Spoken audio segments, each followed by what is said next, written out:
This isn't going to work well. It's fun. Today we're going to talk about one of my least favorite things in model railroading. That is the turnout. We're going to talk about your preferred turnout. We're going to talk about salvaging a bad one when that happens. And we're also going to talk about some other turnout stuff, but we want to hear from you in chat. This is Track Smack. Ladies and gentlemen, are you ready? It's time for Track Smack. And now your host, just a regular guy. Yeah. Good morning, everybody. Woo, it's Track Smack pumped up this morning. Woo. Hey, where else can you go to do some model railroading stuff and bang your head at the same time? That's amazing stuff. Hey, welcome to Track Smack. My name is Steve Brown. I'll be your host. Joining me today are Sparky 107, Ron Piskel, Steve Arnold, Brian Jones, Marcel of Cloverdale Rail, Shannon Tapia, and Norman Rowe. Boom, you're going to see him in chat. You won't see him in chat. We work on this show together. They're great guys, and they actually came up with today's topic. Anyway, moving on. Hey, today's show was brought to us by Midwest Model Railroad. You're going to see their name popping up all the time. There's a link in the description to their website. I use Midwest Model Railroad to buy all my junk from. Good pricing, I ship it right away. And Stephen Atwell over there, the head honcho, he's just a totally cool dude. Model railroader like you and I are. So again, talking about turnouts this morning, but it's customary on this show to do one thing first, and that is say good morning in chat. Boom, over in chat. Hey, I'm saying boom early. You know, somebody give me some feedback, shall we say, in It's My Railroad video this week. Boom count 1. Are you kidding me? I know what happened. I'm slipping on the booms, baby. Got to do some more booming. So over in chat, what do we got? Mike Vacha's here. Good morning, Mike. We've got Rob T-Man. Kaboom, he says. Good morning, Steve, and you track smackers. We're going to smack it up. Ow, I don't do that again. Flyboy 2610, let's get smacked. He says, Jeffrey Miller, good morning. How you doing? He's got a good question we'll get to in just a bit. Tayadega Valley Railroad and Coal Company. He just saying hi to Brian. Hi, Brian. From all of us to you. It's amazing. Jack is here. Good morning, Tamps Train World. Good morning, Al Mar. Good morning, everyone, says Al. Good morning, Al. Pleasure to have you aboard. Get it? Because today is really about model railroading. Now, listen, no offense to those of you out there who are just regular modelers and don't really dig the choo-choo like we do. Did you see the rhyme there? It's awesome. What an awesome show so far. But hey, you know, we're model railroaders for the most part, so this is what you get. Still over in chat, PDRR Engineer saying, hi, Claude. Claude's popular this morning. Oh, Dwight Curley, good morning. Fark64, good morning. Fred Wild, good morning. And then, of course, Chris Birchfield. Oh, so many people in chat. Digging the chat this morning. Again, today's topic, we're talking about turnouts. Now, we've broken it into these segments, and we're going to try to keep it within those segments just so it makes a little more sense, I guess. But there's a terrier barking. Don't know if you can hear it. I can hear it. But let me first I'll fire my opening shot first, okay? And at the beginning, I told you that the turnout is one of my least favorite things about model railroading. Now, without turnouts, it's a straight line. It just goes round and round, which is cool if you're into rail fanning like I am. But, you know, there comes a point you need to get that train to diverge to something, and you do that with a turnout. So they're kind of a requirement. But the 99% of where my trains derail, on a turnout. Where my trains stall, on a turnout. Where my trains short out, on a turnout. Hardest thing to replace, a turnout. Okay?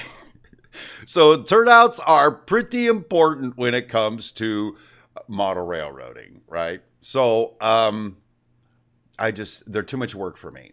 And yet I've got 20 of them on my layout, and I got another 20 coming from Midwest Model Railroad. So anyway, let's see what you guys think about turnouts. So what is your preferred turnout? I'll start because it's my show. Preferred turnout for me is the Pico Insulfrog turnout, and here's why. I started with Atlas turnouts, and at least the ones I got when I was new to the hobby.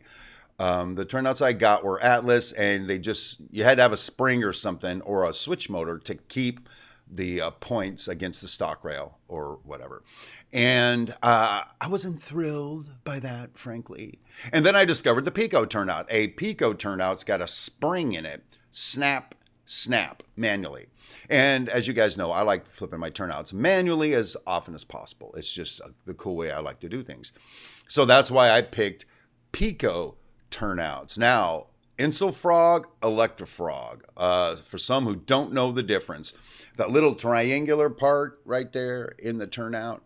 Why the heck didn't I bring a turnout up here? What a moron. Anyway, if you've seen a turnout, there's the little triangular part. That is the frog. I am Kermit the Frog. And there's turnouts where it's one continuous piece. There's turnouts where there's a gap right there. One continuous piece, you got to swap the polarity on that when your trains run over it, depending on which side it's on, or your train will short out. So you need some mechanism to do that, either manually or automatically. The Insulfrog ones, baby, you just run the train. People would say that on the Insulfrog version, switchers and stuff have a hard time getting over it because of their short wheelbase, and Electrofrog, they don't. So none of that has been my experience. I run Insulfrog turnouts, and I can get a train to go right over it. It don't matter that it's electrocuted or not. So anyway, that's my take on it. That's my preference on turnouts. But let's move over to chat and see what do you guys think about turnouts? It looks like we got Fred Wild coming in with, I have used Atlas and Pico, but these days all my turnouts are hand built. Well, Fred throws in a wild card in the broadcast. You know, I've heard some great things about hand-built turnouts, handmade turnouts. And I think one of the things that I find appealing about them, if I could ever get down to learning how to do it, is you can customize them to whatever radius or whatever you're working with. You're not constrained to what the manufacturer has determined as a number 4, number 6, number 8, or larger, number 10, 12 turnout. So I like that, Fred.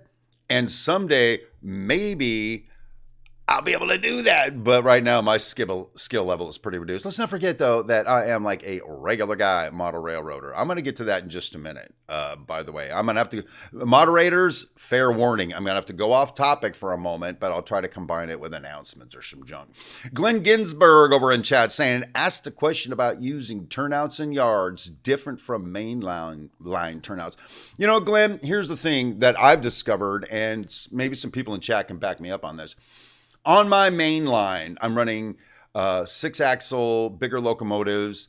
I'm running them at speed. And so in the in-scale world, I use a number 8 turnout. It's a broader radius turnout. Looks more realistic, and the trains can run at a higher speed. In a yard, however, I switch down to a number 6, which is a sharper turn. We don't really run as fast. And the reason I do that is normally on a model railroad, on a layout, we're space constrained. And that long radius sweep, trying to build that through a yard, will make the yard really long, or it can. Looks cool, would operate great, but, you know, we're always making compromises. So best turnout for a yard, that would be my take on it. I've actually, one time I had a number 4 turnout. On my railroad, my switchers made it over it, but that is almost a right angle of a turnout. So anyway, that's what I'm using in my yard. I'm beginning to build the Brownsville yard right now as it connects to Port Smith, so you'll be seeing that coming up here. What else do we have over here in chat? Anybody else? Anybody else? Anybody else? Well, somebody is saying Shinohara or the turnout. I don't know what that is, people. I'm lost now. Daddy's lost. You know, here's what I want to do. Because I discovered something. And then I hit the wrong button. I just like to see if you guys are awake. Who's watching the show, bro? I realized something that I erred greatly on over the last 30 days. I'm going to share it with you. But first, some coffee. The It's My Railroad channel, or it's the Brownsmith Railroad, my railroad, I started building 2 years ago, July 1st. So we just passed the second birthday of the Brownsmith Railroad. Man, oh man, have a lot of things occurred since it was born. Moving it, tearing stuff out, putting stuff back in, starting a YouTube channel. It's amazing. But I may cover this in a little more detail later in the broadcast. But right now, I just want to tell you, for those of you who will look at anything that we do on It's My Railroad and hear me spouting off facts, I've only been model railroading for 2.5 years. Yep, 2.5 years. And you see what you see. So just as a point of encouragement, people, you don't have to be doing this for 30 years to actually have some fun model railroading. Second thing is, I forgot to point out, this is broadcast number 50 of TrackSmack. We've been doing this a year now. Boom. Let's hear a boom for the 1-year anniversary of TrackSmack. All right, back on topic, people. Let's head over to chat and see what's going on over there. Boom. Hello, chat. Let's see.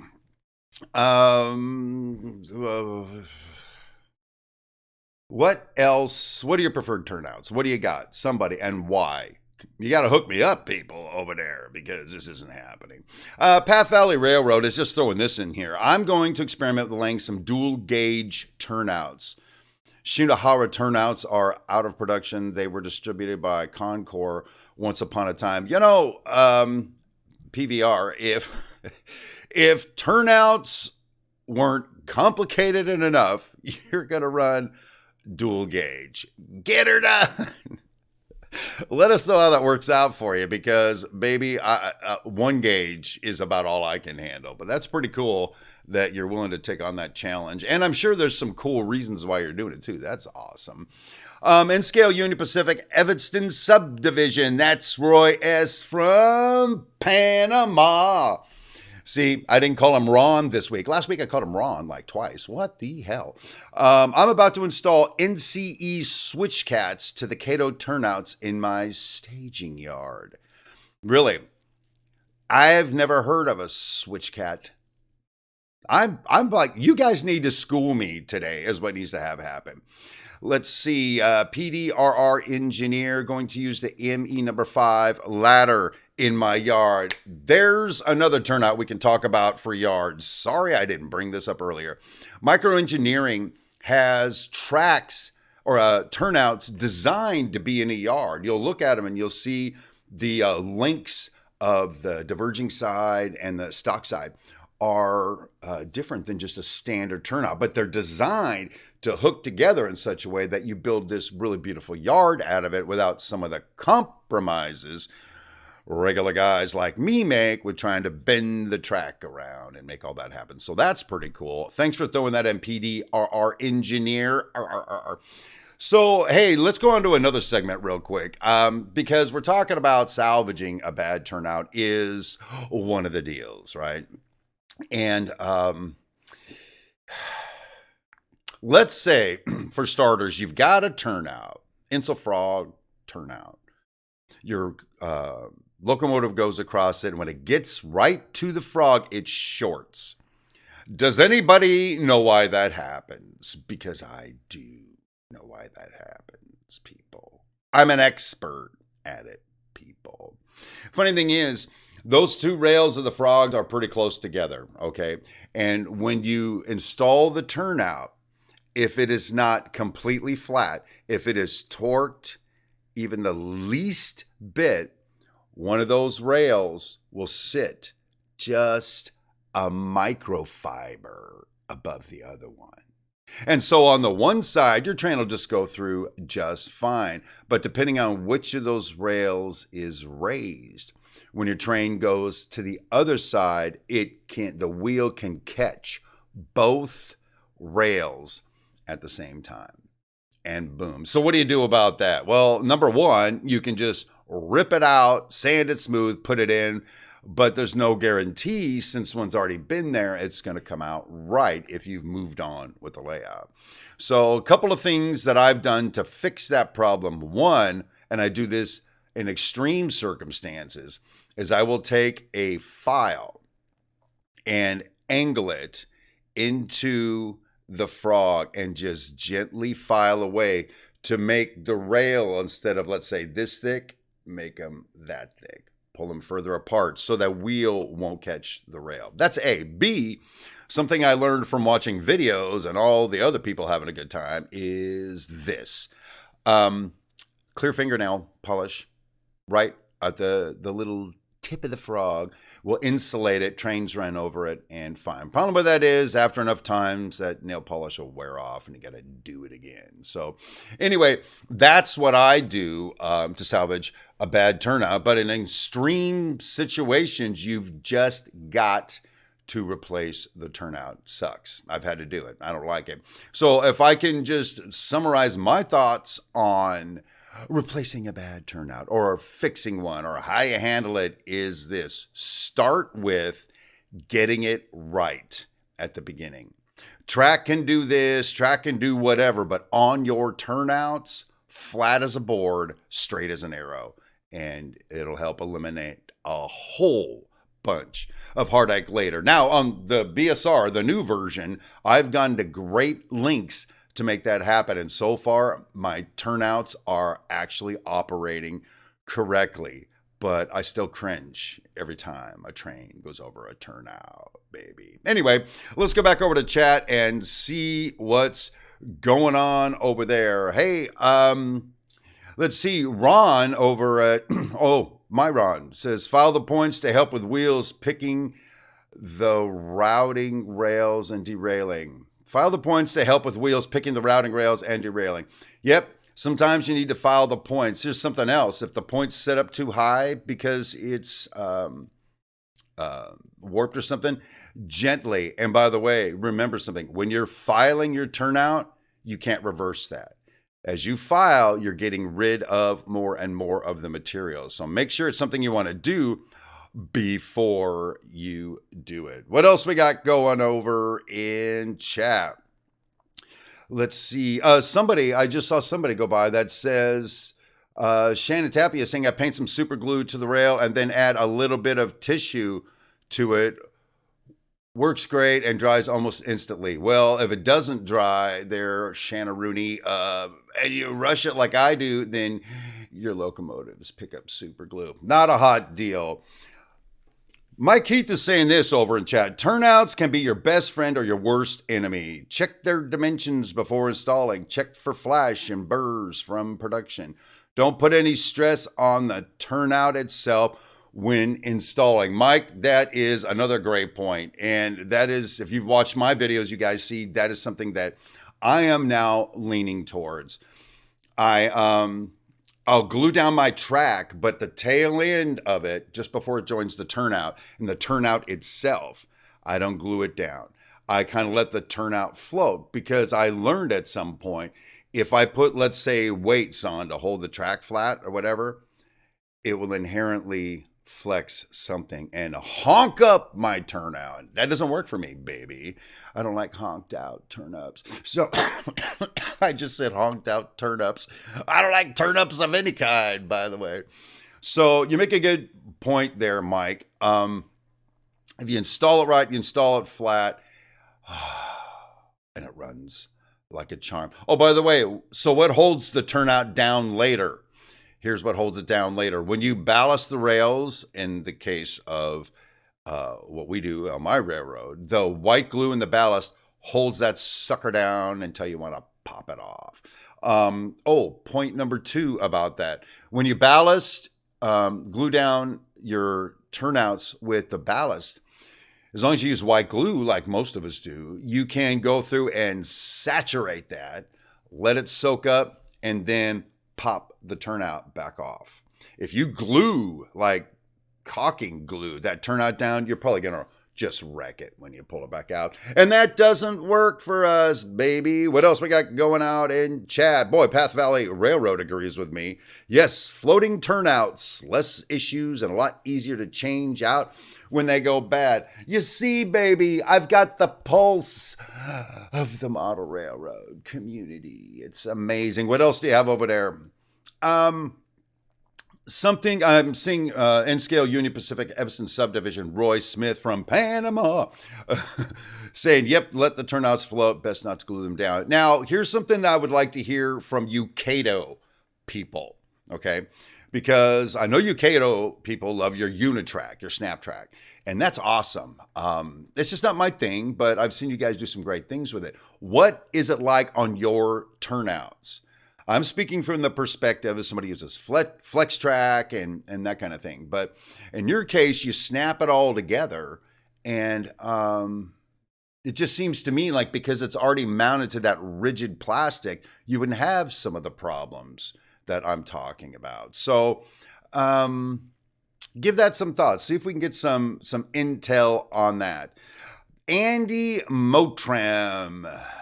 Making sure your wheels are engaged helps too. Well, yeah, Andy, you would think that when you buy a factory-produced locomotive or piece of rolling stock, the wheels are going to be engaged. By wheels being engaged, or not engaged, but engaged, what we mean is the distance between the flanges matches what's inside the track. But if it doesn't, you can have, especially at a turnout, you can have one of the wheels right up and out of the turnout. Yep, and it sucks. So, troubleshooting a turnout. If your trains are derailing on the turnout, first thing, check and make sure your point is slammed up against the stock rail. Because if it's not, there's a chance, depending on the direction you're running, that your flange will go between there sporadically and the train will just fall off. People will die. Lawsuits will ensue. So make sure you do that. Then make sure then next that your point isn't floating higher than the stock rail. That'll cause a problem too, because coming around the turn, your wheel will ride up and ride off the track. I've seen it happen, people, and it sucks. Two things to check if you've got a pesky turnout.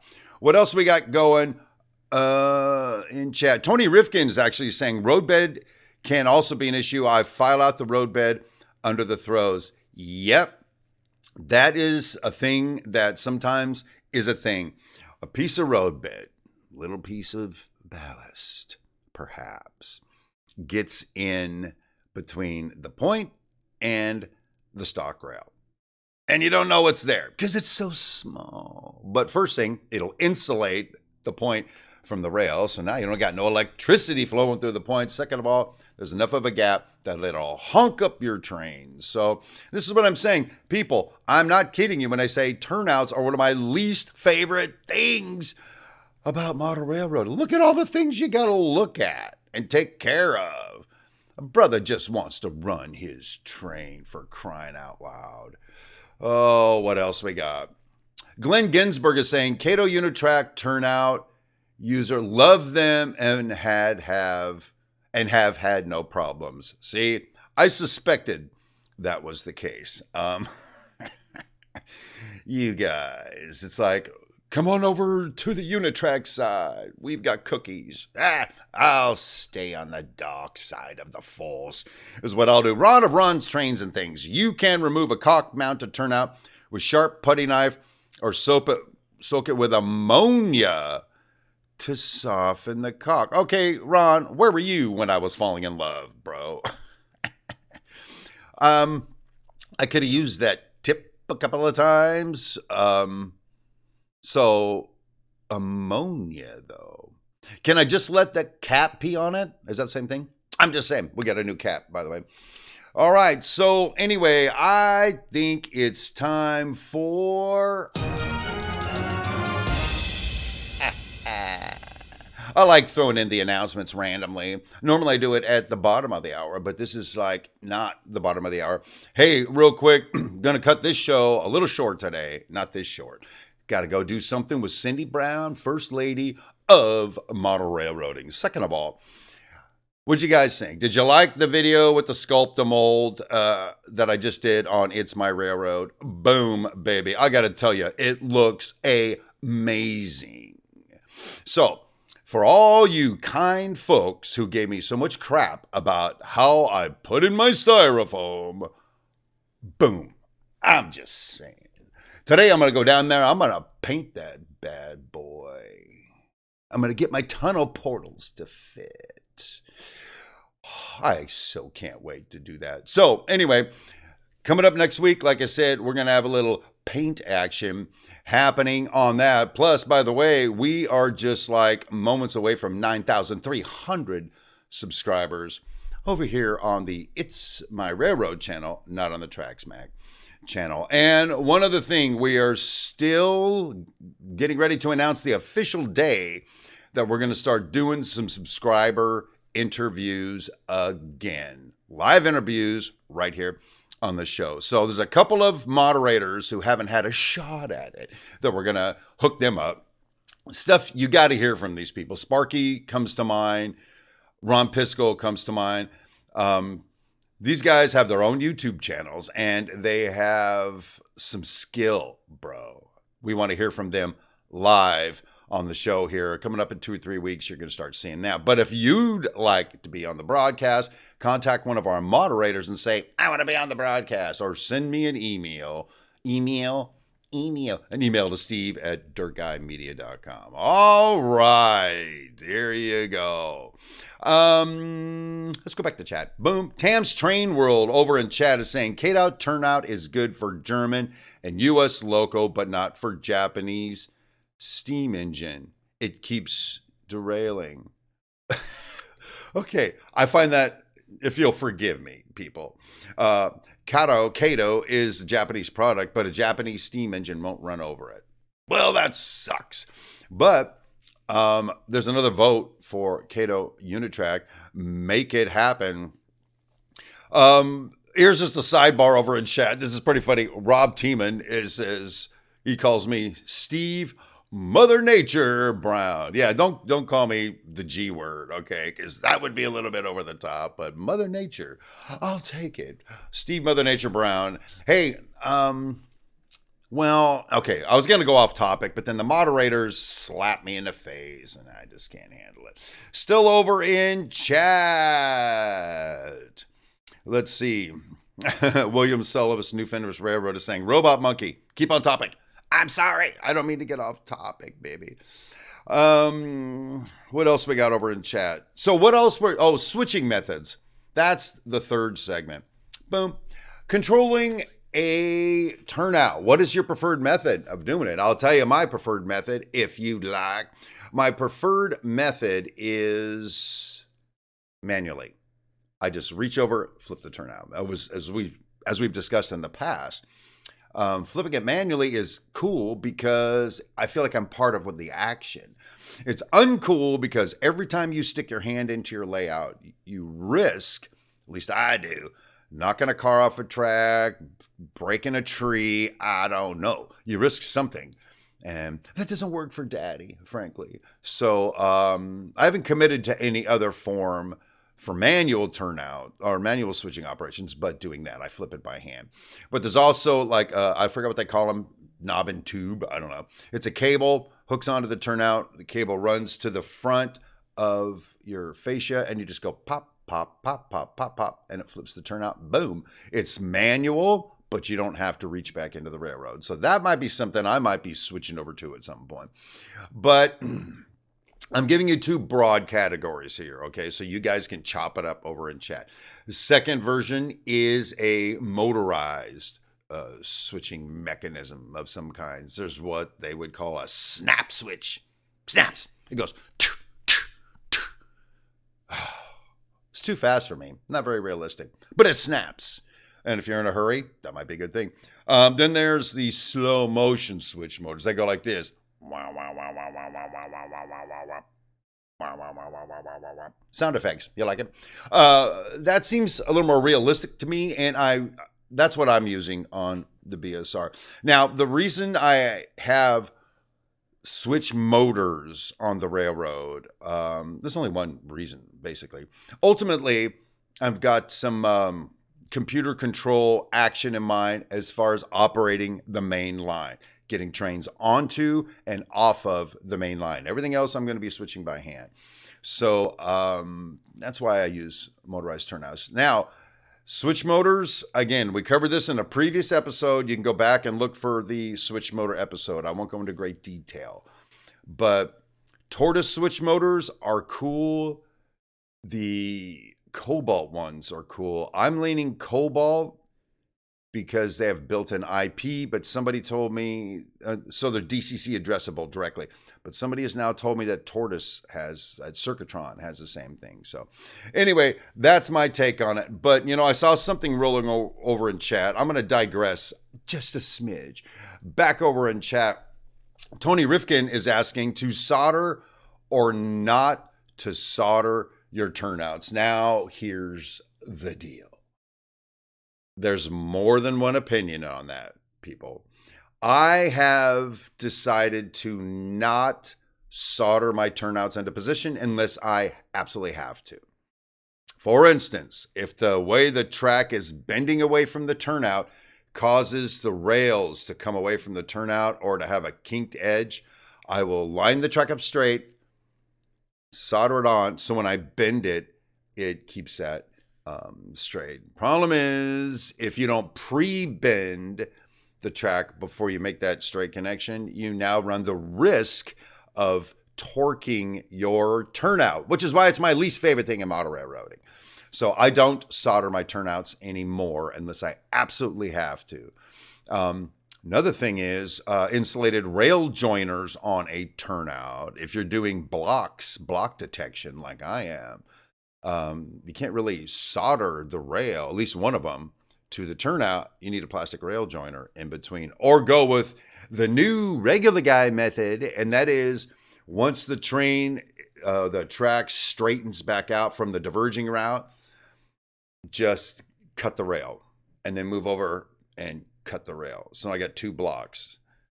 The track stays into position. Now do that after you've got the glue down on the track, or your track will go, and that doesn't work for me. Let me see. SPN 53 Daylight and Overnight says, I have DCC and button control on the railroad for servos. So using DCC and button control for servos. Back in the day when I was young, I don't know, when was that? 1920 something. Anyway, back when I was young, I was part of a model railroad club, HO, by the way. Go figure. And they had just bought some servos and modified them to just work with push buttons. There wasn't DCC back then. They had a big block control thinger that they did. And it was pretty cool. Now, sometimes it's easy to forget that there are other methods other than the switch motors that are available on the market, because they can be pricey. It's like $20. So if you come up with another version, make sure you share it with the community so we can get her done. Anyway, what else we got going off in chat? B. Brock, Rail Fan, is saying, I wish Atlas would just go ahead and solder small wires to their flex track somewhere in the middle. Well, something, B. Brock, Rail Fan, we all have our wishes, but let me tell you why that'll probably never happen. Flex track, by its design and its use, you cut it to size. And so that small wire in the middle is not going to do you anything. Not going to do any good. If you want something that is similar to that, buy yourself a set of rail joiners that are terminal rail joiners. They're rail joiners that already have a wire soldered to them. So you put the track together, put it down through the hole, very similar to what Cato Unitrack guys get with their terminal rail joiner. So there's something to think about, but probably never going to see a wire coming off of it. That's just not going to work. What else we got going on in chat? Fred Wild is saying, I use Tortoise machines and caboose ground throws. I've got to get me some caboose ground throws, I think. Now that you're saying, I think that's what I need to do to flip out my turnouts. The ground throw is like a little deal that you just like that, like the real railroads use. Pretty awesome stuff. Let's see, what else do we have? James Carroll, all my turnouts are controlled by my finger flicking. Never fails. Yep. James, you and I have that in common. And matter of fact, when I first built the BSR, I wanted everything to be, I bought some ground throws, by the way, They're still in a box somewhere. I wanted everything to be manual. And I was DC. I will never go DCC. Well, that changed, clearly. Because I like being part of it. And my first experience with switch machines was when I wanted an automatic reversing loop for the old BSR. Because I had a single track main. So to get the train to go back and forth, it had to do a loop over here and a loop over here. Well, I didn't want to flip the turnout every time while I'm rail fanning. So I put in some block detection and ran it through a TS050 and had to switch it automatically.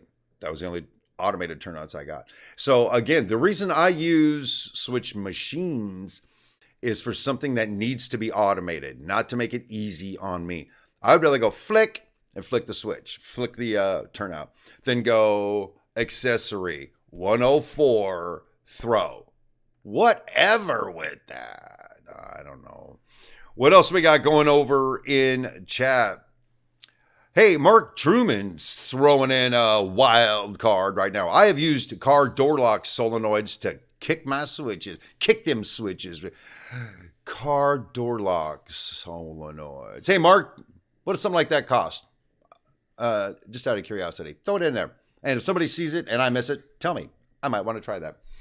Let's see. PDRR engineer saying he's using Arduinos to drive the servos.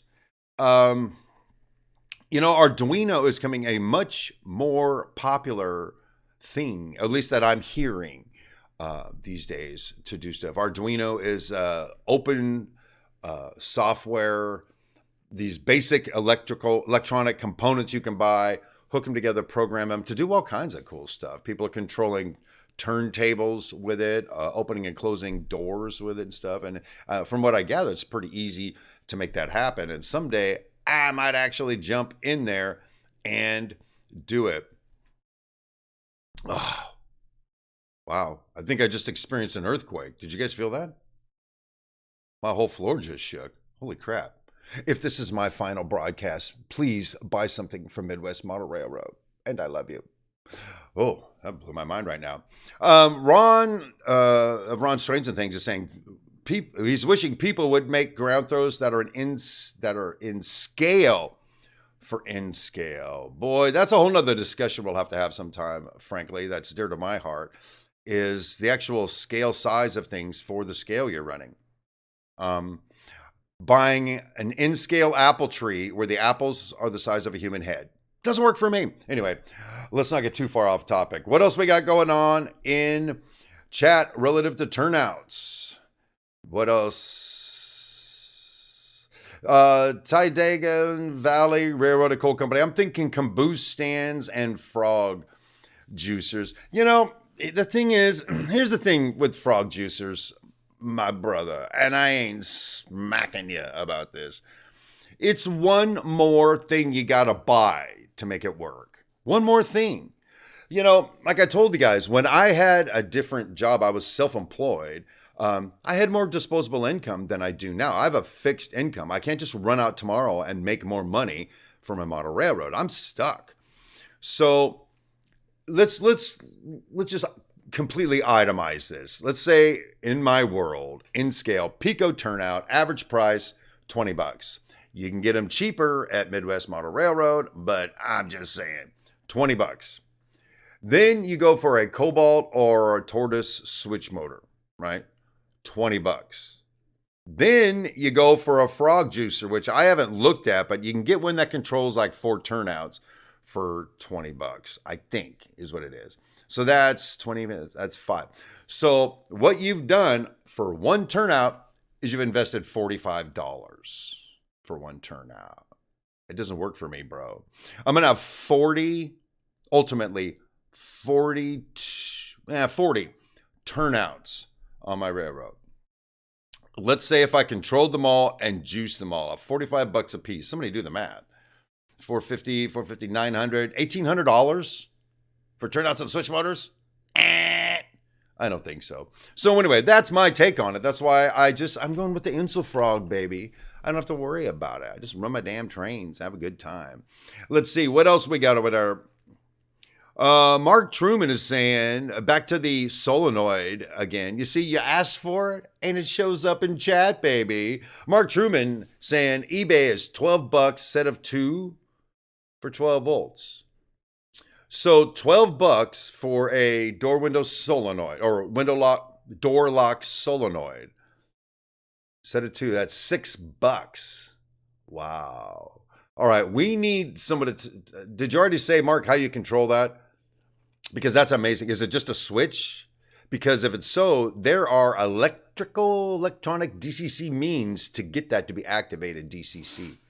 That's pretty cool. I'm going to look into that, Mark. Thanks for bringing it up. See, on this show, you're not just learning stuff from me, people, because I only know about this much, but you're learning from the chat, people. It's so amazing. I don't know what I'm going to do with myself. I'm going to lose my mind right now.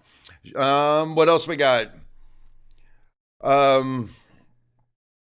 Ken's Backstop is saying, I have a rained spider to throw my turnouts. Boom!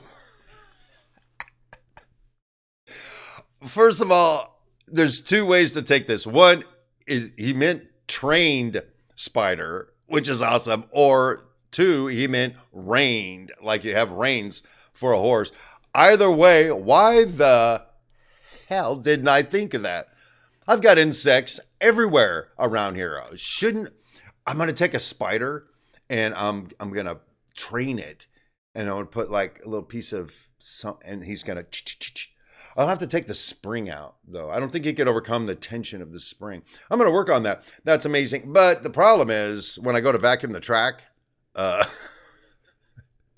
all my little turnout minions are going. They're going to have to like take a break. Have like a little spider shack. All right. Well, I'm sorry. I'm going way off topic right now. Sorry, moderators. Rein me in or train me in, depending on if you're Ken's Back Shop or not. Rob Tiemann, what do you use to keep your turnouts clean? What do I use? What does everybody use? Here's the thing with keeping a turnout clean. Another reason, they're one of my least favorite things. I'm going to roll back a bit and then I'm going to roll forward to that. When I'm cleaning my track, I got me a rag and I go, boom, track clean, done. It's amazing. Try that over a turnout and you got problems because, at least I do, the point hooks on the rag and rank rips the point right out of the turnout. That ain't cool, baby. But if you go the other way, it works much better. Unless now you're going between the point and the stock rail and end up dragging something into there. Yep, I hate cleaning turnouts, baby.